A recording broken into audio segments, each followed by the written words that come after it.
نگاہ پرسکوں ایک رفیق جانسار ایک حبیب پاسباں جذب دل کا رازدہ جمعیت کا نوجوان جمعیت کا نوجوان جمعیت کا نوجوان ہمارے جمعیت کے خدام جن کے ہاتھوں میں جھنڈے ہیں مستعد ہو کر کے لہرادے تشریف لانے والے ہیں خطاب فرمانے کے لیے صدر محترم حضرت مولانا سید ارشد دامت برکاتہم۔ علامہ اقبال نے ایسوں کے بارے میں ہی کہا تھا، الہی یہ تیرے پراسرار بندے، الہی یہ تیرے پراسرار بندے جنہیں تو نے بخشا ہے ذوق خدائی، دو نیم ان کی ٹھوکر میں دریا و صحرا سمٹ کر پہاڑ ان کی حیرت سے رائی۔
کوئی کام ہی نہیں تمہارا۔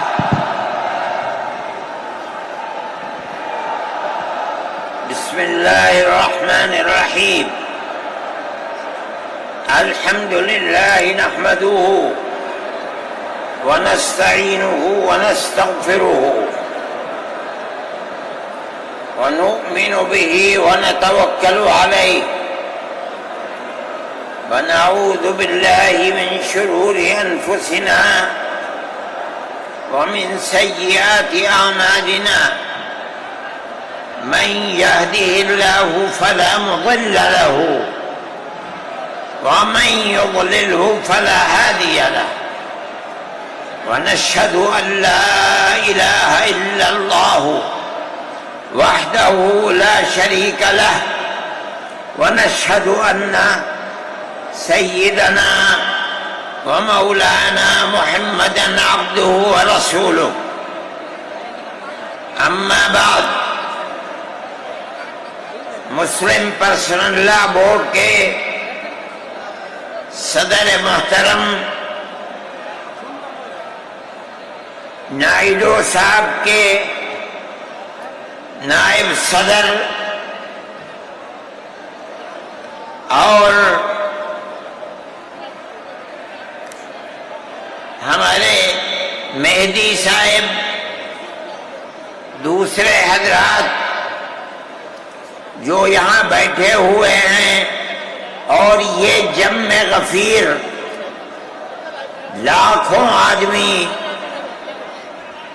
جو آئے ہیں جمعیت علماء کی دعوت پر، میں جمعیت علماء کے ان ورکرز اور آئے ہوئے مہمانوں کا دل کی گہرائیوں سے شکریہ ادا کرتا ہوں۔ جن لوگوں نے جمعیت علماء ہند کی دعوت پر اپنے احباب کو جمع کیا اور اپنے خرچ سے جمعیت علماء کا ایک پیسہ کیا پھوٹی کوڑی بھی نہیں لگی، آپ ہی لوگ کروڑوں روپیہ خرچ کر کے اپنی بسوں کا خود ہی انتظام کر کے یہاں تشریف لائے دعوت پر اور آ کر بیٹھے۔ جمعیت علماء ہند کے خدام کے دل میں اس کی بڑی قدر ہے۔ اللہ آپ حضرات کو اس کا بہتر بدلہ عطا فرمائے۔ میرے محترم بزرگوں، آج ہی کا مسئلہ یہ نہیں ہے۔ جمعیت علماء ہند کی ایک تاریخ ہے، اور ایسی تاریخ ہے اپنے اس ملک کے لیے جو کسی دوسری ہندو مسلم پارٹی کے پاس نہیں ہے۔ علماء نے اس ملک کی آزادی کے لیے، اگر آپ ان کی تاریخ کو پڑھیں گے تو آپ کو اندازہ ہوگا کہ ان کی اس ملک کی آزادی کے لیے قربانیاں 150 سالہ قربانیاں ہیں۔ کوئی اس ملک کے اندر ہندو مسلم ایسی پارٹی نہیں ہے جس کی تاریخ ایسی قربانیوں کی تاریخ ہو۔ حضرت شاہ عبدالعزیز صاحب محدث دہلوی نے 1803 میں آواز بلند کی تھی کہ ہمارا ملک غلام ہو گیا، اس غلام ملک کو آزاد کرانا اس ملک میں بسنے والے ہر مسلمان اور ہر شخص کا فرض ہے۔ کوئی مائی کا لال نہیں تھا جو انگریز کی طاقت کے سامنے آزادی ملک کا نعرہ بلند کر سکتا۔ ایک مسلمان عالم دین نے اسی دلی کے اندر اس نعرے کو بلند کیا، اس کی جائیداد قلق کر لی گئی، اس کے مدرسے کو دفن کر دیا گیا، اس کو دلی بدر کر دیا گیا، لیکن یہ مسلمان ایسے نہیں تھے جو کسی ملک کے پیسے یا اس کی سطوت اور اس کی طاقت کے سامنے سر جھکا دیتے۔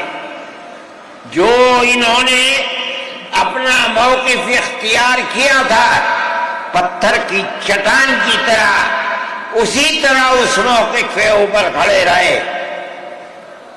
سب سے پہلا جہاد سن 1932 کے اندر ہوا، ہندوستانی لوگ تو جانتے بھی نہیں، اور اس کے اندر لوگ مر گئے، ختم ہو گئے۔ شاہ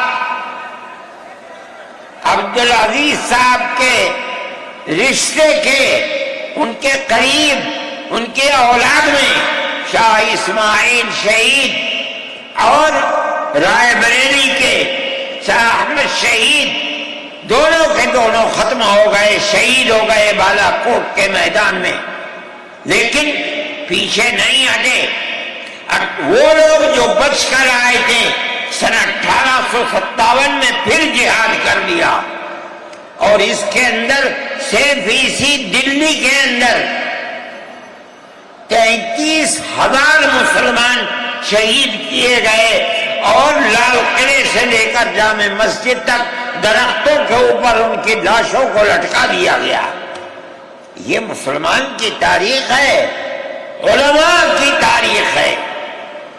بتائیں کون ہے جس کی زندگی کے اندر یہ تاریخ مل سکتی ہے؟ میں کہتا ہوں، لاکھوں آدمی کے سامنے کہتا ہوں، کوئی مائی کا لال ہے جس نے اس ملک کی اس طرح خدمت کی ہو جس طرح مسلمان علماء نے خدمت کی ہے؟ میرے بھائی، جمعیت علماء انہی مجاہدین کی بنائی ہوئی جماعت ہے۔ ہم تو ان کے جوتے سیدھے کرنے والے ہیں۔ ہمارا کیا کام ہے؟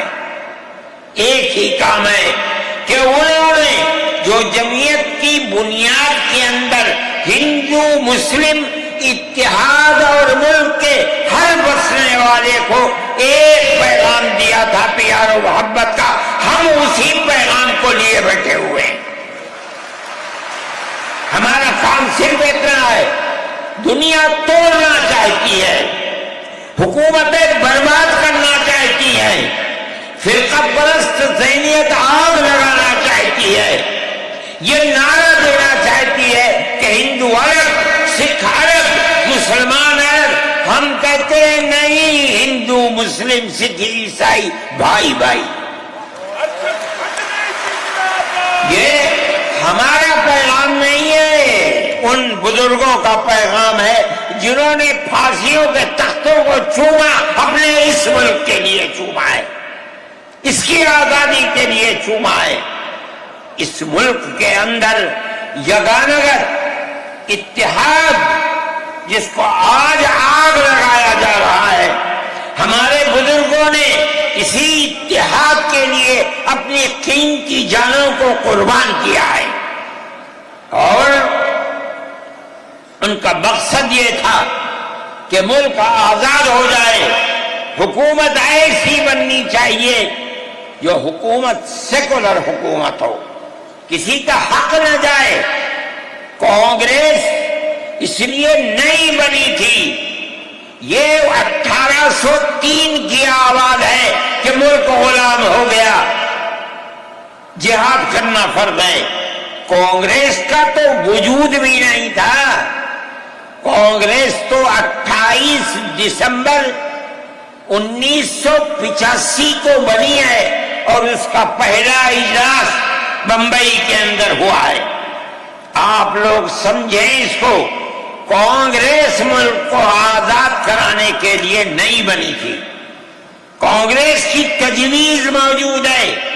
وہ کہتے ہیں کہ ہندو مسلم ملک کے بسنے والوں کی اس جنگ و جدال سے دو جہاد، سن 32 کا 1857 کا، اس جہاد کے نتیجے میں جو برطانیہ کی حکومت اور ہندوستان کی حکومت میں دوری پیدا ہو گئی ہے، کانگریس کا مقصد تھا کہ اس دوری کو ختم کر دیا جائے، ملک کو اپنے گردن سے زنجیر غلامی کی نکال کر توڑ دیا جائے۔ کانگریس کا مقصد نہیں تھا۔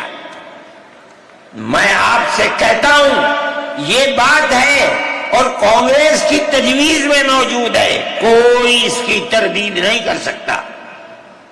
کسی نے حضرت گنگوہی رحمت اللہ علیہ سے پوچھا کہ ایک جماعت بنی ہے جو ہندوؤں نے بنائی ہے انگریز کے ساتھ مل کر، کیا مسلمان اس جماعت میں شریک ہو سکتا ہے؟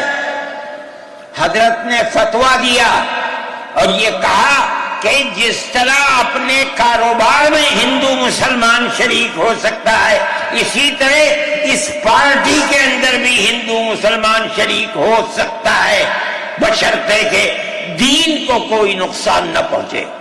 اس فتوے کا نام ہے نصرت الابرار، جو پرانی یونین مکتبیں ہیں، لائبریریاں ہیں، یہ آج بھی وہاں موجود ہے۔ یہ صرف فتویٰ نہیں ہے، یہ اس لیے ہے کہ یہ اشارہ ہے کہ مسلمانوں کو کانگریس کے ساتھ شریک ہونا چاہیے، اور کانگریس کے اس نظریے کو بدلنا چاہیے۔ کانگریس کے اندر مستقل غلامی کی زنجیر کو توڑنے کے لیے اور انگریز کے ساتھ جہاد کرنے کے لیے تیار کرنا چاہیے۔ مسلمان جوق در جوق اس کے اندر شریک ہوئے، کانگریس کے اس نظریے کو بدل دیا اور کانگریس کو ملک کی آزادی کے لیے کھڑا کر دیا۔ یہ مسلمان کا، علماء کا، جمعیت علماء کا کردار ہے۔ کوئی مانے نہ مانے، تاریخ میں لکھی ہوئی چیزیں ہیں، ہم سے پوچھے ہم وہ تاریخ کی لکھی ہوئی چیزیں لیں گے۔ ہماری تاریخ کو مٹا دیا گیا۔ وہ طبقہ جو آج ملک کے اندر اسلام اور مسلمانوں کو دفن کرنا چاہتا ہے، وہ ہماری تاریخ کو دفن کرنے کے اندر کامیاب ہو گیا، مگر ہم کہتے ہیں یہ ہماری تاریخ ہے۔ میرے بھائی، ملک اسی طرح چلتا رہا، جیسے جیسے آزادی قریب آتی رہی، جمعیت علماء ہند وہ تنہا ایک جماعت تھی جو برابر موتی لال نہرو، جواہر لال نہرو، گاندھی جی سے یہ بات کہتی رہی کہ ہمیں ضمانت دو، ہم 143 سال ہیں ہماری زندگی جہاد کی زندگی، ہمیں یہ ضمانت دو کہ ملک آزاد ہوگا تو اس کا کردار سیکولر کردار ہوگا، دستور سیکولر دستور ہوگا، جس کے اندر ہندو، مسلمان، سکھ، پارسی، عیسائی ہر ایک کو اپنے مذہب کے ساتھ جینے کا حق ہوگا اور حکومت کا کوئی مذہب نہیں ہوگا۔ ہمارے پاس تجویزیں موجود ہیں، برابر ہمیں مفتی کفایت اللہ صاحب جو جمعیت علماء کے اس وقت صدر تھے، نام لے کر ان کے پاس موتی لال نہرو، گاندھی جی، یہ لوگ اپنی ورکنگ کمیٹیوں کی تجاویز بھیجتے ہیں، مفتی صاحب کرم فرما، مفتی صاحب یہ ہے کہ ہمارا ملک جب آزاد ہوگا ہم گارنٹی دیتے ہیں کہ ملک سیکولر ملک ہوگا۔ اس کا کیا مطلب ہے؟ ہمارا کردار، ہمارا مذہب، ہمارا وقت، ہر چیز آزاد رہے گا، مسلمان جس طرح چاہے گا اپنی زندگی گزارے گا، اپنے مذہب کو سینے سے لگا کر زندگی گزارے گا۔ میں یہ بات صرف ہوائی نہیں کہہ رہا ہوں، آپ غور سے اس تحریر کا ایک ایک لفظ سنیں۔ ہری پور ضلع سورت کا اجلاس عام جو 19، 20، 21 فروری 1938 میں 47 میں ملک آزاد ہوا، یہ اجلاس 1938 میں، اس سے بھی 9 سال پہلے، یعنی آج کے مقابلے میں 80 سال پہلے یہ اجلاس ہوا تھا۔ اس کے اندر تجویز دیکھیے آپ، ورکنگ کمیٹی نے 1937 میں اپنی کلکتے کی میٹنگ میں اقلیتوں کے حقوق پر جو تجویز پاس کی تھی اسے یہ کانگریس منظور کرتی ہے، اس وقت کی بات ہے، اور نئے سرے سے اعلان کرتی ہے کہ ہندوستان کی اقلیتوں کے تمدنی، مذہبی اور لسانی حقوق کی حفاظت کرنا کانگریس کا پہلا فرض اور بنیادی پالیسی ہے، تاکہ حکومت کی کسی بھی ایسی اسکیم میں جس میں کانگریس شریک ہو اقلیتوں کو ترقی اور نشو و نما کا زیادہ سے زیادہ موقع مل سکے۔ آپ الفاظ پر غور کیجئے، اور وہ قوم کی سیاسی، اقتصادی اور کلچرل زندگی میں پورا حصہ لے سکے۔ اس کے بعد اس بنیاد پر مسلمانوں کو مطمئن رہنا چاہیے کہ آزاد ہندوستان کی حکومت میں ان کا مذہب، مذہبی فرائض، اذان، نماز، جمعہ، عید، روزہ، حج، زکوٰۃ، مذہبی تبلیغ، مساجد، مقابر، قربانی، مذہبی جلوس، مذہبی جلسے وغیرہ جملہ مذہبی رسوم اور مذہبی ادارے محفوظ ہوں گے، اور اسی طرح ان کی تہذیب و تمدن، ان کے تعلیمی ادارے، خانقاہیں، امام باڑے، عیدگاہیں، تکیے، کربلائیں، آثار قدیمہ، اوقاف وغیرہ سب محفوظ ہوں گے، اور اسی طرح ان کی زبان، ان کی شاعری، رسم الخط وغیرہ سب کے سب آزاد اور محفوظ ہوں گے، کسی پر کوئی رکاوٹ اور قید نہ ہوگی۔ جو میں آپ سے کہہ رہا ہوں، آپ دیکھیے یو پی کانگریس کا شائع کردہ election board, National Herald press, Lucknow 1946 کے اندر شاید 10 فروری ہے جو میں نے نقل کیا ہے، وہ مٹا ہوا سا تھا، اس کے اندر یہ بلیٹن شائع ہوا ہے۔ میں کہتا ہوں کہ ہندوستان کی جمعیت علماء کے بار بار کھچوٹے لگانے پر وعدہ کرو کہ ملک سیکولر ملک ہے، وہ وعدہ کرتے چلتے ہیں۔ میں آج آپ سے پوچھتا ہوں کہ اس میں سب سے پہلی چیز ہے کہ مسلمانوں کا مذہب اور مذہبی فرائض محفوظ رہیں گے۔ آج میں پوچھتا ہوں، ملک کی آزادی کو 70-80 سال ہو رہے ہیں، بتائیے کیا محفوظ ہے مسلمانوں کا؟ آپ مذہب محفوظ ہے مسلمانوں کا؟ کیا آپ نے مسلمان مذہب کا مسئلہ قرآن و حدیث سے ثابت ہے؟ آپ جو کچھ کر سکتے تھے آپ نے نکاح اور طلاق کے اندر کر دیا، مذہب کا محفوظ ہے؟ آپ کی حکومت اتراکھنڈ میں ہے، آپ یکساں سول کوڈ، یعنی کوئی تعلق مسلمان کا مذہب سے نہیں ہوگا، گورنمنٹ جو قائم کرے گی اس کے اوپر مسلمان کو چلنا ہوگا۔ کہاں کا سیکولرزم ہے؟ کیا مسلمان اس پر اطمینان کر سکتا ہے؟ آپ کی زندگی اور آپ کی حکومت کا بنیادی ناپاک پتھر یہ ہے کہ مسلمان کو اپنے مذہب سے آپ دور کر لیں۔ کیا آپ اسے قبول کریں گے؟ یہ آج کی حکومت کا یہ مسئلہ ہے۔ مذہبی فرائض کہاں کے آپ زندہ رہ گئے؟ آج آپ نے مسئلہ بنایا ہے کہ اتراکھنڈ کی ریاست اور شہروں کے اندر مسلمان جو 50 سال سے آباد ہے، آباد بھی نہیں رہ سکے گا۔ یہ آپ کا کردار ہے، یہ تصویر ہے اور ناپاک تصویر ہے، ہم کہتے ہیں۔ جس تصویر کو آپ پیش کر رہے ہیں یہ تصویر سیکولر دستور کی تصویر نہیں ہے۔ ہمارا آج کا یہ کنونشن سیکولر دستور کی حفاظت کے لیے ہے۔ کہاں ہے جی؟ کیا کر رہے ہو؟ اس ملک کو، ملک میں رہنے والوں کے لیے جہنم بنا رہے ہو۔ جمعیت علماء اس کو قبول نہیں کرتی۔ ہم تو کہہ رہے ہیں اس بات کو، کسی کی زبان اٹھتی ہو یا نہ اٹھتی ہو، لیکن ہم کہتے ہیں کہ جو ہو رہا ہے وہ ملک کو آگ لگانے کے لیے، دستور کو آگ لگانے کے لیے ہو رہا ہے۔ جمعیت علماء اسے قبول نہیں کرے گی۔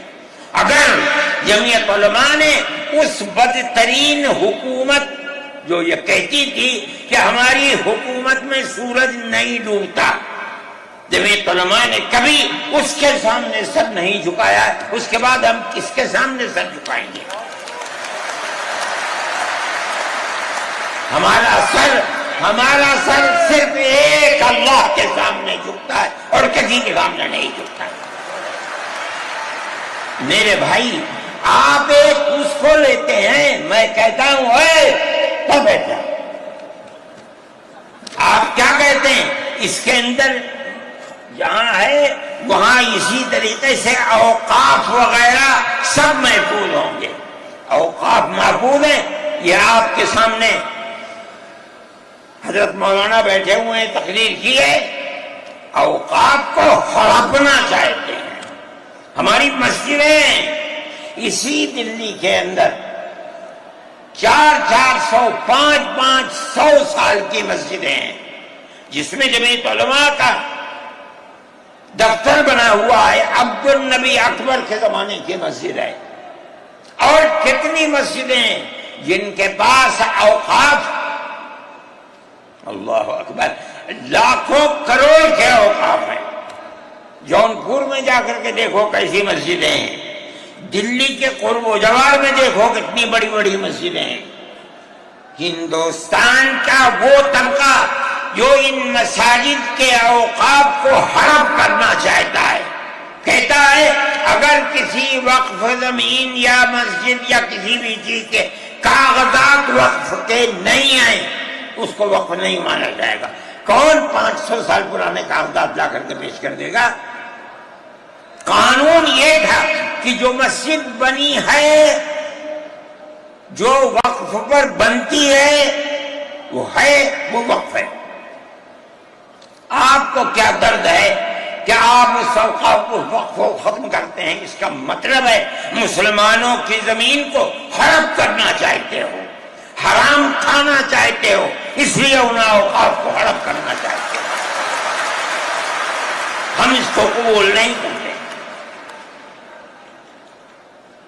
اوقاف ہمارے آباء و اجداد کے کیے ہوئے ہیں، اوقاف اللہ کی ملکیت میں دیے ہوئے ہیں، مسجدیں بنی ہوئی ہیں، آپ ان کی حفاظت کیجئے، اس لیے کہ ہم اس ملک کے رہنے والے ہیں، ہم باہر سے آئے ہوئے نہیں ہیں۔ اگر ہندو گوجر ہے مسلمان بھی گوجر ہے، اگر ہندو جاٹ ہے مسلمان بھی جاٹ ہے، اگر ہندو راجپوت ہے مسلمان بھی راجپوت ہے۔ جاؤ دیکھو کشمیر کے اندر اگر ہندو برہمن ہے مسلمان بھی برہمن ہے۔ ہم اسی ملک کے رہنے والے ہیں۔ کسی کو اچھا لگا یہ مذہب وہ اس مذہب میں چلا گیا، کسی کو یہ مذہب اچھا لگا وہ اس مذہب میں چلا گیا۔ کیا مذہب کی بنیاد پر اس ملک کے اندر آپ ہمیں جینے کا حق نہیں دیں گے؟ ہم اپنے جینے کا حق کو لیں گے۔ آپ نے جس سیاست کو اختیار کیا، آپ 2 الیکشن پہلے دیکھیے کس قوت کے ساتھ بی جے پی آئی تھی۔ آپ نے جس پالیسی کو اختیار کیا، سیکولرزم کو آگ لگانی چاہیے، اس کا نتیجہ اس الیکشن میں کیا ہوا؟ بی جے پی ہار گئی۔ میں کہتا ہوں کہ اگر چندرا بابو نائیڈو کی بیساکھی نہ ہوتی اور ادھر نتیش کمار کی بیساکھی نہ ہوتی تو بی جے پی گورنمنٹ نہیں بنا سکتی تھی۔ کیوں ہوا؟ وہ جو 14 سال پہلے اتنی قوت کے ساتھ آئی تھی کہ لگتا تھا کسی دوسری جماعت کا چراغ ہی نہیں جل رہا ہے، وہ چراغ آج بجھ کیسے گیا؟ اس پالیسی کی وجہ سے۔ ملک کی پالیسی اگر بھائی بھائی کی ہوگی ملک زندہ رہے گا۔ ایک باپ کی اولاد 5 4 3 اگر پیار و محبت کے ساتھ رہیں گے وہ گھر آباد رہے گا، اگر دشمنی ہوگی سب برباد ہو جائیں گے۔ ہماری یہ پالیسی ہے کہ ہندو مسلمان سکھ عیسائی سب ایک دوسرے کے ساتھ بھائی بھائی ہیں۔ آپ اس پالیسی کو کیوں مخالفت کرتے ہیں؟ ہم اسی طرح چلتے ہیں۔ جمعیت علماء ہند کا یہی کردار ہے، جمعیت علماء ہند آج بھی یہی کرتی ہے۔ میں نے ابھی چند مہینے ہوئے میوات کے اندر لوگ لٹ گئے، پس گئے، ان کو جمع کیا، ہم نے ان سب کو 1 لاکھ یا 2 لاکھ روپئے دیے جا کر کے، مسلمان بھی تھے ہندو بھی تھے، ہم نے ان کو دیا، وہ خوش ہو گئے۔ ہم ہر سال تقریباً 1.5 کروڑ روپئے دیتے ہیں بچوں کو جو پڑھنے والے ہوتے ہیں، جو غریب ہوتے ہیں، اونچی تعلیم کے لیے۔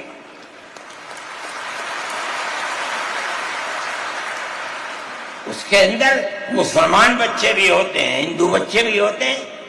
جمعیت علماء ہر ایک کی مدد کرتی ہے، پڑھیں، ملک کے لیے کام کریں۔ میں جا رہا تھا ایک مرتبہ، بنگلور سے سوار ہوا، مجھے جانا تھا سوئٹزرلینڈ، ایک میٹنگ تھی وہاں سعودی عرب کی، سوئٹزرلینڈ کے اندر۔ میں جب گیا جہاز کے اندر، صبح ہوئی تو میں نے چائے وائے پی، میرے پاس جو پائلٹ تھا چلانے والا وہ آیا، میرا شکریہ ادا کرنے لگا، آپ نے بڑی محبت کے ساتھ۔ میں نے سوچا کیا بات ہے، کیا آپ کیوں؟ کہنے لگے کہ مجھے اس جگہ تک پہنچنے میں جمعیت علماء اگر مدد نہ کرتی میں نے کچھ کر سکتا تھا۔ مجھے حیرت ہو گئی کہ کیا بات ہے یہ، ہم ہر ایک کی مدد کرتے ہیں۔ کیرلا کے اندر سیلاب آیا، لوگ لٹ گئے، مر گئے، ہم نے مکانات کی مرمت کی، ہم نے مکانات کو اثر نو بنوایا بھی، میں نے چابیاں بھی دی، اور تمام میڈیا نے اس کو دکھلایا ہندو بھی تھے، مسلمان بھی تھے، ہندو عورتیں بھی تھیں جن کے ہاتھ میں نے چابی دی ہے۔ جمعیت علماء کا یہ کردار ہے۔ ہمارے بزرگوں نے متحدہ قومیت کتابیں شائع کی ہیں۔ اس کا مطلب ہے کہ ہندوستان کی قوم مذہب کی بنیاد پر نہیں بٹے گی، جو ہندوستان میں رہتا ہے ان سب کی ایک ہی قوم ہے۔ مذہب کی بنیاد پر قومیں تقسیم نہیں ہوں گی۔ یہ ہمارا کردار ہے، ہم اس کردار پر زندہ ہیں اور اسی پر چلتے ہیں۔ صحیح ہے، یہ ملک کے اندر جو پالیسی چل رہی ہے کہ ان کو مار دو، ان کو گرا دو، ان کو، آسام کے اندر یہ پالیسی آج سے نہیں سن 12 سے چل رہی ہے۔ جمعیت علماء تنہا جماعت ہے ملک کے اندر جو آسامیوں کے مسائل کو جانتی ہے۔ یہاں سے رہنے والے، ان کی زبان اور ہے، ان کا کلچر اور ہے، بہت دور ہے، دنیا کے آخر میں رہتے ہیں، کون جانتا ہے ان کے مسائل کو؟ تنہا جمعیت علماء ہے جو ان کے مسائل سے دلچسپی لیتی ہے، گھستی ہے، کروڑوں روپیہ خرچ کرتی ہے۔ یہ ایک مسئلہ تھا، اس سے پہلے ایک اور مسئلہ تھا۔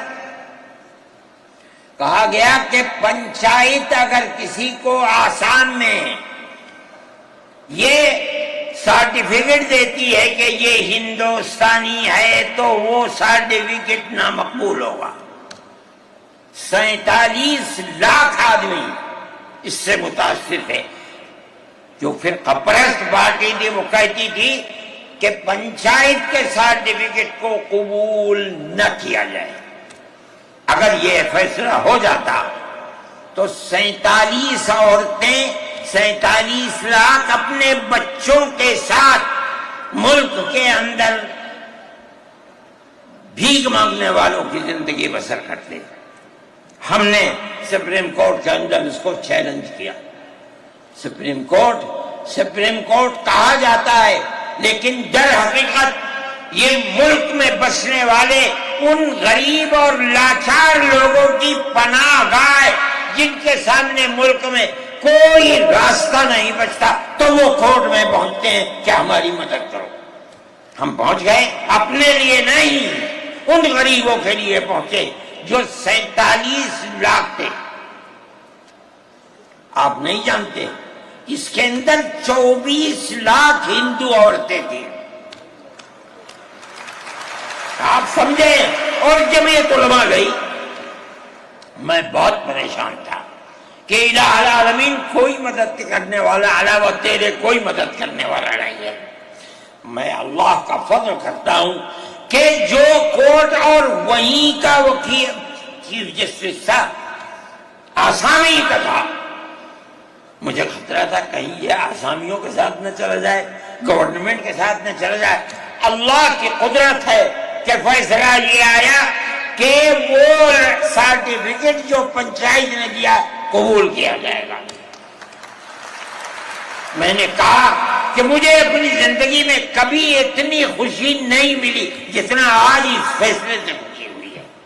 کیوں؟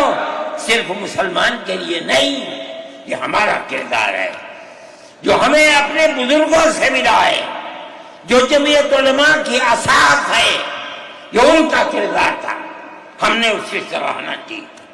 اس کے بعد دوسرا مسئلہ آ گیا۔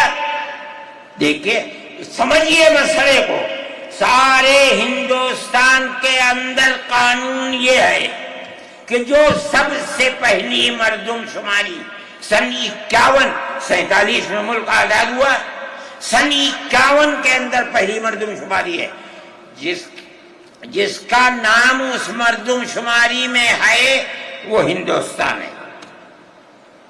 جس کا نام اس مردم شماری میں نہیں ہے، اگر دوسری مردم شماری میں وہ کہیں سے آ کر بسا اور اپنا نام لایا، وہ ہندوستانی نہیں۔ اچھا،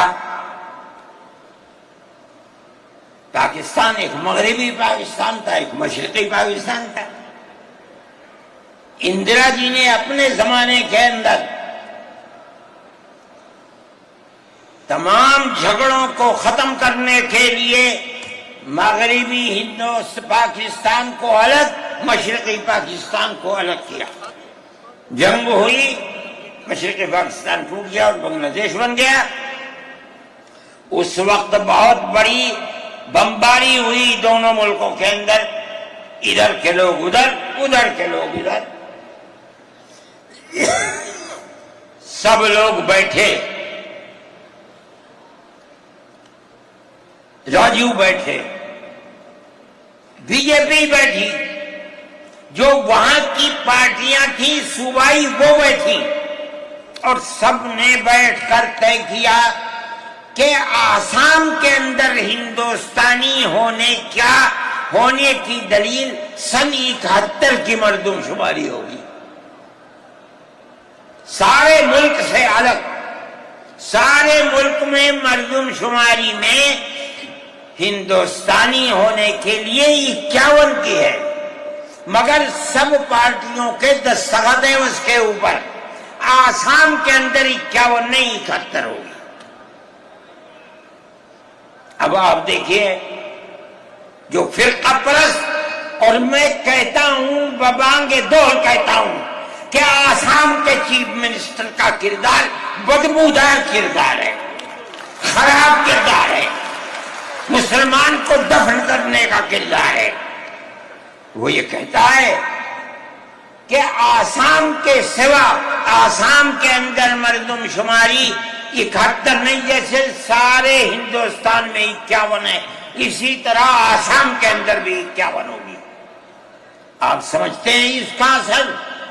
آج اس کا اثر یہ ہوگا کہ اگر 71 ٹوٹ جائے اور 51 پر آ جائے تو آسام کے اندر 1.5 کروڑ بچے اور بڑے سب ہندوستان سے باہر ہو جائیں۔ کہاں جائیں گے؟ صرف مسلمان کی مخالفت، کھانا ہضم نہیں ہوتا ہے بغیر مسلمان کی بربادی کے۔ کوئی نہیں تھا، تنہا جمعیت علماء تھی۔ اس کے اندر بڑا کردار ہے مولانا مشتاق انصر کا، جو جمعیت علماء آسام کے صدر ہیں۔ وہ میرے ساتھ شانہ بشانہ کھڑے رہے اور 12 سال سے زیادہ مقدمہ لڑا، کروڑوں روپیہ اس کے اوپر خرچ کیا گیا۔ یہ خدا کی قدرت ہے۔ آج آیا تو یہ طے کر دیا گیا کہ 51 نہیں، آسام میں 71 ہی بنیاد بنے گا۔ اس کا کیا مطلب ہے کہ آپ نے آسام کی 80 لاکھ کی آبادی کو زندہ کر دیا، جو موت کے کنارے پر کھڑی ہوئی تھی۔ مجھے افسوس ہے کہ لوگوں کا یہ قول مجھ تک پہنچا ہے کہ انہی نے آسام کے چیف منسٹر سے یہ بات کہی کہ اب کیا ہوگا، کہنا ہماری صحت پر کوئی اثر نہیں پڑتا ہے۔ کیا مطلب ہے؟ ہم آسام میں مسلمانوں کو چین کا سانس نہیں لینے دیں گے۔ دیکھیں کب تک چلتے ہیں۔ اگر جمعیت علماء زندہ ہے اور اللہ نے ہمیں زندہ رکھا، ہم دیکھیں گے کہ کیا کرتے ہیں۔ ہم زندہ ہیں میرے بھائی، یہ جمعیت علماء کا کردار ہے، ہم اس کے پیچھے چلتے ہیں۔ جمعیت علماء زندہ باد، مدنی زندہ باد۔ اتنے موٹے آدمی کی آواز نکلتی نہیں ہے میرے بھائی، ہمارا یہی کردار ہے۔ ہم ان مسلمانوں کی مدد کرتے ہیں جو مسلمان مصیبت کا شکار ہیں۔ یہ فرقہ پرست ذہن جس کا میں ذکر کر رہا ہوں ہر جگہ موجود ہے، ہر وقت موجود تھا، آج یہ زیادہ ہے، پہلے اتنا نہیں تھا۔ ہر جگہ مسلمان کے لیے، جوانوں کے لیے مصیبت کا شکار ہے۔ خاص طور پر ہم سے لوگ کہتے ہیں کہ تم ان کے مقدمات کو کیوں لڑتے ہو؟ کہتے ہیں تم دہشت گردوں کی پناہ گاہ ہے جمعیت علماء۔ یعنی ان کا مفروضہ یہ ہے کہ جتنے لوگوں پر الزام لگا ہے دہشت گردی کا وہ سب کے سب حقیقت دہشت گرد ہے، اور جمعیت علماء ان دہشت گردوں کی، ملک ویرودھیوں کی جمعیت علماء مدد کرتی ہے۔ مجھ سے بھی یہ بات کہی، میں نے کہا کہ تم میں کوئی مائی کا لال ہے تو کھڑا ہو کے بتائے۔ جمعیت علماء لوور کورٹ نے پھانسی کی سزا دے دی گجرات کے اندر، ہائی کورٹ میں پہنچے انہوں نے پھانسی کی سزا دے دی۔ ہم اس کیس کو لے کر، اس کے اندر ہندو بھی تھے مسلمان بھی تھے، سپریم کورٹ میں آئے۔ سپریم کورٹ میں ہم نے مقدمہ لڑا اور سپریم کورٹ نے انہیں سب کو باعزت بری کر دیا۔ میں نے کہا کہ کسی ملزم کے لیے گورنمنٹ ہندوستان کی حکومت نے حق دیا ہے کہ مقدمہ لڑو۔ اگر کوئی غیر ملکی ہندوستان کے اندر پکڑا جائے، اپنے مدعا کو پیش کرنے کے لیے گورنمنٹ اس کو وکیل دیتی ہے۔ ہم نے کیا جرم کیا ہے؟ ہم انہیں وکیل دیتے ہیں لڑنے کے لیے، بہتر سے بہتر وکیل دیتے ہیں۔ ہم کہتے ہیں کہ لڑو مقدمہ، تاکہ دودھ کا دودھ پانی کا پانی الگ الگ ہو جائے۔ مقدمہ لڑے اور سپریم کورٹ کہتی ہے کہ جھوٹا الزام تھا، جھوٹ ہے جھوٹ ہے جھوٹ ہے۔ ملک کے اندر فرقہ پرستی ہے، دشمنی ہے، ہر طبقے کے اندر ہے۔ کوئی بھی طبقہ، پولیس کا ہو، انتظامیہ کا ہو، کسی کے اوپر جو چاہے الزام لگا دے۔ جمعیت علماء آج بھی جو کیس لڑ رہی ہے، 1050 کیس ہیں جو lower court, high court, supreme court کے اندر لڑ رہی ہے۔ 1050 کیس ہیں اور اس کے اندر 850 ملزم ہیں۔ ہم لڑتے ہیں مقدمہ، ہم یہ سمجھتے ہیں کہ آپ جس کو ہائی کورٹ سپریم کورٹ تک یہ ثابت کر دیں کہ یہ ملزم ہیں، انہوں نے دیش کے ساتھ ویرودھ کیا ہے، ثابت ہو جائے، ہمارا کوئی تعلق اس سے نہیں ہے۔ جب تک ثابت نہ ہو، پولیس کے کہنے سے یا کسی راستے پر چلنے والے کے یہ کہنے سے کہ یہ دیش ویرودھی ہیں، ہم اسے دیش ویرودھی تھوڑے ہی مان لیں گے۔ ہم جاتے ہیں ہائی کورٹ، سپریم کورٹ میں جاتے ہیں اور ہم دودھ کا دودھ پانی کا پانی کرنا چاہتے ہیں، ہمیں آزادی مل جاتی ہے۔ بتائیے جمعیت علماء ہند، نعرہ تکبیر، نعرہ تکبیر، جمعیت علماء ہند، حضرت مولانا سعید ارشد مدنی صاحب، جمعیت علماء ہند اسی طرح سے کام کر رہی ہے۔ ابھی آپ کے یہاں ہلدوانی کے اندر ہوا، مسجد کو توڑ دیا، شہید کر دیا، گولی چلا کر 6 آدمیوں کو قتل کر دیا۔ اس کے ساتھ ساتھ 101 آدمیوں کو گرفتار کر لیا اور ایسی دفعات ان کے اوپر لگا دی کہ 1.5 سال سے پہلے ان کی ضمانت نہیں ہو سکتی تھی۔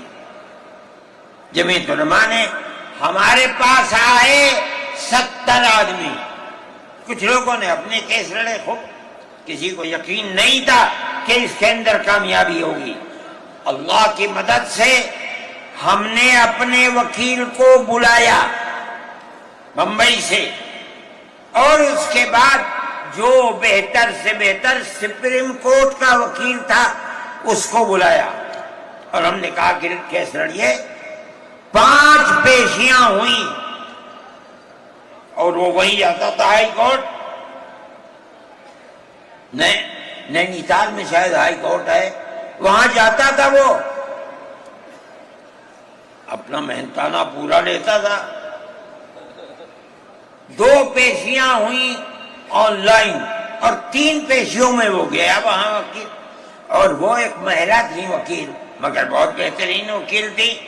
انہوں نے اپنے کیس کو رکھا، اور ہندوستان میں میں نہیں جانتا ہوں جمعیت علماء اتنے کیسوں کو اتنے سال سے لڑ رہی ہے، بیک وقت 50 آدمیوں کی ضمانت ہو جائے، جن میں 6 عورتیں بھی تھیں. یہ پہلی مرتبہ ہوا. ہم یہ سمجھتے ہیں کہ یہ ہماری بہت بڑی کامیابی ہے، اللہ کا انعام ہے، اس کا فضل ہے. ہم لڑ رہے ہیں اسی طریقے کے اوپر. مدارس اسلامیہ، میرے بھائی، مدارس اسلامیہ اس ملک کے مذہبی اعتبار سے جان ہے. جمعیت علماء ہمیشہ سے یہ بات کہتی تھی کہ مدارس ام المدارس دارالعلوم دیوبند ہے. حضرت نانوتوی رحمت اللہ علیہ نے جو دستور بنایا، وہ دستور یہ تھا کہ کسی گورنمنٹ سے کوئی مدد نہیں لی جائے گی. المؤمن ينظر بنور اللہ، یہ ان کے دل کے اندر ایک بات آئی. میں کہتا ہوں کہ اگر یہ بات نہ ہوتی اور حکومتوں سے پیسے لے لے کر مدارس چلتے، آج ان مدارس کی جان نکل چکی ہوتی.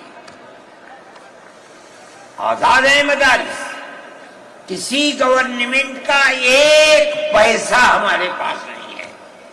مسلمان رکشہ چلانے والا، مزدوری کرنے والا، دولت مند، کاروبار کرنے والا، ہر مدرسہ ایک ہاتھ سے دیتا ہے، دوسرے ہاتھ کو پتہ نہیں چلتا. اللہ کا فضل ہے. اسی طرح مدارس دین کی خدمت کر رہے ہیں. ہم یہ سمجھتے ہیں کہ دین کی بقا ہندوستان کے اندر، اس کے اندر بنیادی کردار مدارس اسلامیہ کا ہے. لوگ کہتے ہیں تبلیغ کا ہے، میں کہتا ہوں ہاں تبلیغ کا بھی ہے، اصل کردار مدارس اسلامیہ کا ہے. ارے بھائی، مولانا الیاس صاحب رحمت اللہ علیہ نے تبلیغ کی بنیاد رکھی، کہاں کے تھے؟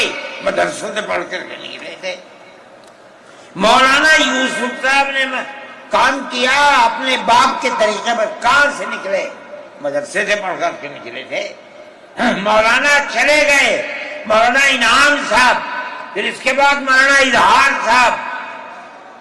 آج دیکھ لیجئے جو بچے کام کر رہے ہیں وہ سب مدرسوں سے پڑھ کر کے، ان کی اولاد بھی مدرسوں کے اندر پڑھ رہے. اصل کردار دنیا کے اندر، ہندوستان میں نہیں، چاہے جہاں دنیا میں چلے جاؤ، اصل کردار مدارس اسلامیہ کا ہے. اگر کسی روئے زمین میں آج کہیں کوئی مسلمان اللہ کہتا ہے، میں سمجھتا ہوں دیکھ لو کہیں نہ کہیں کسی مدرسے سے جڑا ہوا ہوگا. نعرہ تکبیر! مدارس اسلامیہ! ہندوستان! ہندوستان! زندہ باد! آئین کا محافظ کون ہے؟ ارشد مدنی، ارشد مدنی، آئین کا محافظ کون ہے؟ ارشد مدنی، ارشد مدنی. مدارس اسلامیہ کا یہ کردار ہے. اسلام کو پھلتا پھولتا دیکھیں، یہ ان سے برداشت نہیں ہوتا.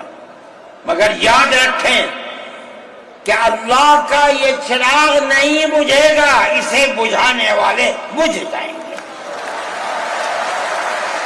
نعرہ تکبیر! آج سے نہیں 1400 سال سے اسلام کی یہی تصویر ہے کہ یطفئون نور اللہ بافواہہم ویأبی اللہ الا ان یتم نورہ. اللہ کے چراغ کو پھونک سے بجھانا چاہتے ہیں، اللہ انکار کرتا ہے نہیں، یہ چراغ مکمل ہو کر کے رہے گا. میرے بھائی، فرقہ پرست ذہنیت جو کرنا چاہتی ہے، اللہ چاہے گا تو یہ نہیں ہوگا. مسلمان اسی ماحول کے اندر زندہ ہے، زندہ رہے گا، اور اسی طرح اس ملک کے اندر اسلام کا، اس ملک کے اندر بھی اسلام کا چراغ چلتا رہے گا۔ میرے بھائی، میں یہ باتیں اس لیے کہہ رہا ہوں کہ آپ کے اندر حوصلہ ہونا چاہیے، لیکن امن و امان کو مت جانے دیجیے۔ مسلمان مر جائے ٹھیک ہے، مگر امن و امان ختم نہیں ہونا چاہیے۔ میں نے، ٹھیک ہے، اسلام کو نہیں مانتا آدمی، اللہ کو نہیں مانتا، اللہ کو برا بھلا کہتا ہے۔ ہمارے آقا ہمارے سر اور آنکھوں پر ان کے جوتے ہیں، ہم ان کو اللہ کے بعد دوسری شخصیت سمجھتے ہیں۔ جو نہیں مانتا وہ ان کو برا بھلا کہتا ہے، کہے، لیکن نقض امن کے لیے کہے، ہم یہ سمجھتے ہیں کہ ہندوستان کے قانون کے خلاف ہے۔ یہ فرقہ پرستی ہے کہ اس کو تو نظر بند کر دیا جائے، کسی جگہ چھپا دیا جائے، اور وہ جو احتجاج کریں ان سے جیلوں کو بھر دیا جائے۔ ہم سمجھتے ہیں کہ یہ خود ایسا کرنے والوں کی فرقہ پرستی ہے، ہم اس کو قبول نہیں کرتے۔ اس لیے میرے بھائی، آنے والے دنوں کے اندر یہ بات طے ہوگی کہ اس سلسلے کے اندر کیا کیا جائے۔ ہم اس کو نقض امن سمجھتے ہیں۔ آپ ایسا کرنے والوں پر نقض امن کی بنیاد نہ بنائیں، اور وہ جو گھروں سے باہر نکلے ان پر نقض امن کی بنیاد۔ آج بنگلور کے اندر جو یہ واقعہ 3 سال پہلے ہوا تھا، جو کرنے والا تھا وہ آزاد پھر رہا ہے، اور میں سمجھتا ہوں کہ 63 یا 64 لوگ 3 سال سے جیلوں کے اندر پڑے ہوئے ہیں، صرف اس لیے کہ جو نقض امن کرنے والا ہے اسے تو آپ نے آزاد چھوڑ دیا، اور جو احتجاج کرنے والے تھے ان سے آپ کو جیل میں بھر دیا۔ ہم اس چیز کو اس ملک کے امن کے خلاف سمجھتے ہیں۔ میرے بھائی، بلڈوزر چلانا یہ بھی ایک چیز تھی۔ آپ قانون کے خلاف ہونے پر بلڈوزر چلاتے ہیں، چاہے ہندو کا گھر ہو، چاہے مسلمان کا گھر ہو، چاہے عیسائی کا گھر ہو، ہم اسے بھی برا سمجھتے ہیں۔ آپ نوٹس دیجئے، چند دن کی مہلت دیجئے، کل آپ نے نوٹس لگایا آج لگا دیں، خراب ہے، لیکن آپ دیکھ لیجئے 95% گھر مسلمانوں کے ہیں، پوری روڈ کے اوپر، جہاں مکانات کہتے ہیں کہ اپنی جگہ سے بڑھے ہوئے ہیں، مسلمانوں کے بھی ہیں، ہندوؤں کے بھی مکانات ہیں۔ آپ صرف مسلمان کے مکان توڑ دیں، پھر دوسری مصیبت کیا ہے کہ اس مکان کے اندر مان لیجئے بوڑھے ماں باپ رہتے ہیں، جس کو آپ نے پکڑا ہے، کوئی غلطی ہوئی ہے، اس کے بیوی اور بچے رہتے ہیں اس مکان میں، غلطی اس ایک آدمی سے ہوئی، آپ پورے مکان کو گرا دیں، ماں باپ کہاں جائیں گے؟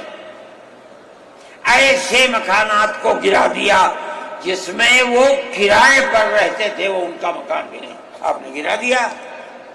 ہم اس کے خلاف، ہم یہ سمجھتے ہیں کہ گورنمنٹ کا یہ عمل ملک کے دستور اور آئین کے خلاف ہے۔ اس لیے جمعیت علماء ان تمام چیزوں کے اوپر نکیر کرتی ہے، اور ہم یہ سمجھتے ہیں کہ اگر یہ ملک زندہ رہے گا تو اخوت و ہمدردی اور پیار و محبت کے ساتھ زندہ رہے گا۔ جمعیت علماء کی یہ پالیسی ہے، ہم سب کو ساتھ لے کر چلتے ہیں، کسی کی مخالفت نہیں۔ یہ پنڈت جی بیٹھے تھے، شاید چلے گئے، تھک کے آئے، اس سنجے کو گئے کہ اتنا بڑا ٹیکا لگا ہوا ہے، کہنے لگا میں تو آیا ہوں جلسے میں شریک ہوں گا۔ میں نے کہا کوئی دیکھے گا تو کیا کہے گا؟ لگا جی کہنے دے، جو چاہے کہے، میرے تعلقات سب سے ہیں، میں ہر ایک سے اپنے تعلقات، چاہے کوئی ہندو ہو چاہے مسلمان ہو، میں نے اپنے بچپن میں دیکھا ہے کہ حضرت رحمت اللہ علیہ کے پاس ہندو بھی آتے تھے، مسلمان بھی آتے تھے، میں نے یہ بھی دیکھا ہے کہ ایک گاؤں کے اندر جبیرن میں حضرت کار سے جا رہے تھے، میں بیٹھ گیا، وہاں جا کے میں نے دیکھا کہ ایک ہندو جو اس گاؤں کا پڑھا لکھا آدمی تھا، ہو سکتا ہے حضرت کے ساتھ کہیں جیل میں ہو، اس کے یہاں اس زمانے کے اندر جب پانی نکالنے کے لیے انجن کا رواج نہیں تھا، اس نے لگایا اور حضرت کو بلایا تھا کہ حضرت اس کے اندر بسم اللہ کر کے شروع کر دیں۔ حضرت کا بڑھاپا تھا، وہ اسے چلانے، تو وہ بھی لگا اور بھی لوگ لگے اور حضرت بھی لگے اور اسے چلایا اور پانی نکلنے لگا۔ یہ تعلقات تھے، ہم آج بھی اسی کے اوپر قائم ہیں۔ بغیر پیار و محبت کے ملک نہیں چلے گا، آپ کو یہ چلانا پڑے گا۔ آپ اسلام اور مسلمان کی مخالفت کریں اور اسے برباد کریں، یہ چیز نہیں چلے گی۔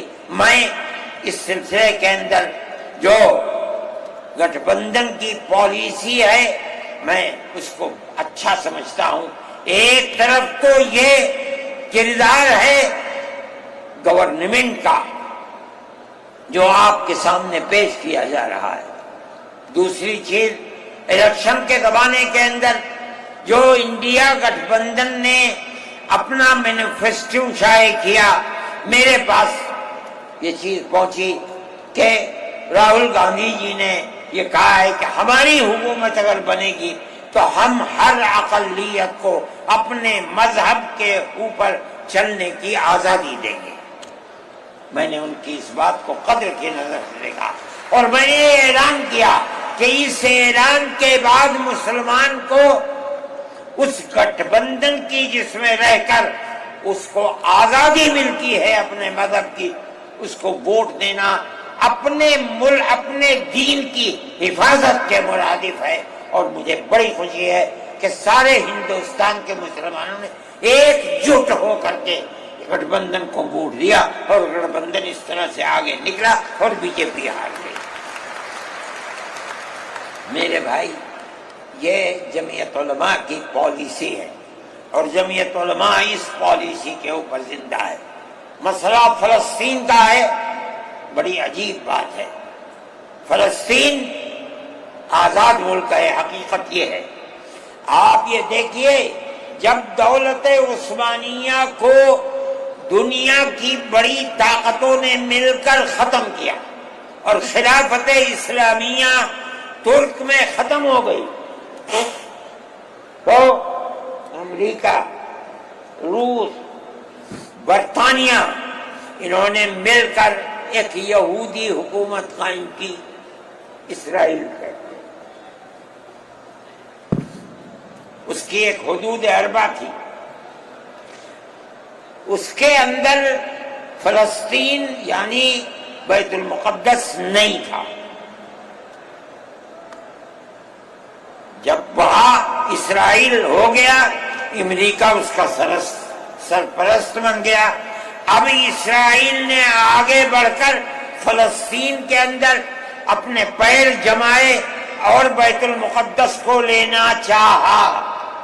نتیجہ یہ ہوا کہ جب وہی اردن کے اندر اور بیت المقدس پر بھی قبضہ کیا اور اس کے ساتھ ساتھ فلسطینیوں کو غلام بنایا۔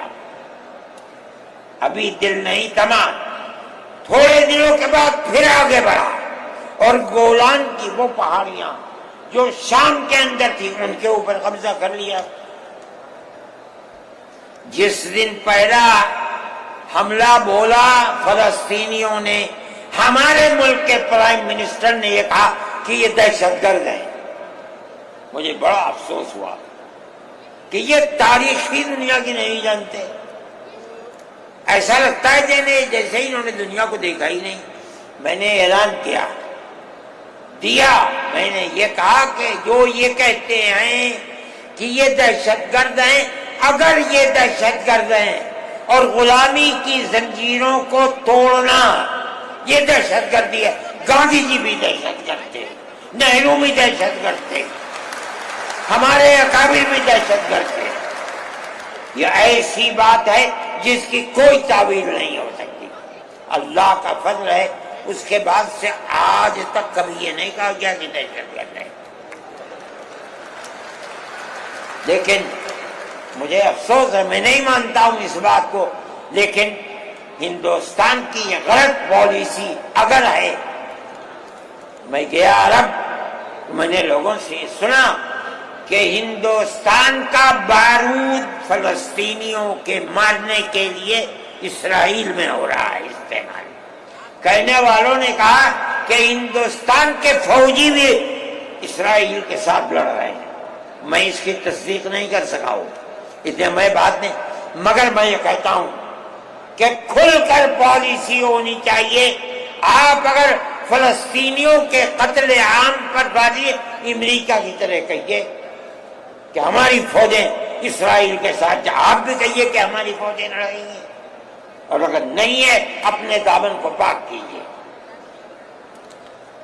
میں یہ سمجھتا ہوں کہ اس طرح کا قتل عام کہ ساری دنیا ایک طرف کھڑی ہوئی ہے، لیکن یہودی طاقت کے ساتھ کیونکہ سر پر امریکہ ہے، تجویز آتی ہیں اسرائیل کے، نہیں، اسرائیل کے خلاف نمبر 2 پر ہے، سب سے پہلی تجویز امریکہ کے خلاف آنی چاہیے، اس لیے کہ جو بم برس رہے ہیں وہ امریکہ کے ہیں، جو فوج لڑ رہی ہے وہ امریکہ کی ہے۔ اسرائیل کے پاس کتنا ہے؟ جو طاقت ہے وہ بڑی طاقتوں کی دین ہے، اسی بنیاد کے اوپر ساری دنیا کے اندر احتجاج ہو رہا ہے، مگر وہ احتجاج قابل توجہ نہیں ہے۔ جمعیت علماء ان مسائل کو سمجھتی ہے، ہم نے اپنی بات آپ سے کہی ہے، مسلمان اپنے نظریات، اپنے خیالات کو صحیح کرے اور اس نہج کے اوپر چلے۔ میں پھر کہتا ہوں، آپ ہندو مسلم اتحاد، آپ جس گاؤں میں ہیں وہاں اتحاد رکھیے، اپنے کھیت میں ہیں وہاں اتحاد رکھیے، بازار میں بیٹھے ہیں وہاں اتحاد رکھیے، جہاں دنیا کے اندر ہے مذہب کی بنیاد پر نہیں، ہندو مسلم بھائی بھائی اسی اتحاد کی بنیاد کے اوپر چلیے۔ اگر آپ چلیں گے تو آپ اپنے ملک کے وفادار ہیں اور آپ صحیح راستے پر چلنے والے ہیں، اور اگر آپ وہ پالیسی خدا نخواستہ جو فرقہ پرست نظریے کی پالیسی ہے، اگر آپ اسے اپنائیں گے ملک تباہ ہو جائے گا، برباد ہو جائے گا۔ میں انہی نظریات کے ساتھ آپ حضرات سے اجازت لیتا ہوں اور اپنے ان احباب کا شکریہ ادا کرتا ہوں جنہوں نے توجہ دلا کر گھر گھر جا کر اپنے بھائیوں کو اس اجلاس میں آنے کے لیے آمادہ کیا ہے، جمعیت علماء کا پیغام پہنچایا ہے، اور ان لوگوں نے یہاں آ کر اس اجلاس کی رونق کو بڑھایا۔ میں شہر دلی کے ان لوگوں کو جنہوں نے 25,000 لوگوں کو جو سیدھے رام لیلا گراؤنڈ میں پہنچے تھے ان کے ناشتے کا بندوبست کیا، اور جمعیت علماء کے آواز پر آنے والوں کے لیے محبت کا معاملہ کیا، میں ان کو بھی دلی شکریہ ادا کرتا ہوں۔ وآخر دعوانا جمعیت علماء ہند، جمعیت علماء ہند، مولانا ارشد مدنی صاحب، مولانا ارشد مدنی صاحب، نعرہ تکبیر، اللہ اکبر، جمعیت علماء ہند، جمعیت علماء ہند، ہندوستان، آگے بڑھو، ہندوستان۔ لوگ جاتے ہوئے بہت بڑی تعداد ایک دم نکلے گی، بہت سوچ سمجھ کر امن و امان کے ساتھ اپنی گاڑیوں کو نکالیں، کوئی بات خلاف دستور نہ ہونی چاہیے، ایسا نہ ہو کہ پریشانی کا سبب بنے، امن و امان کے ساتھ آہستہ آہستہ۔ جمعیت علماء ہند، ہندوستان، مولانا ارشد مدنی، ہندوستان، جمعیت علماء ہند۔ یہ جو جین صاحب ہیں ٹینٹ والے جنہوں نے یہاں کے انتظامات میں بہت جمعیت علماء کا ہاتھ بٹایا ہے، انہوں نے پانی کی بوتلوں کا انتظام کیا اور جمعیت علماء کے ساتھ تعاون کیا، اور بہترین بسکٹ بھی لائے جو مہمانوں کو کھلایا گیا، اس لیے ہم ان کا بھی شکریہ ادا کرتے ہیں۔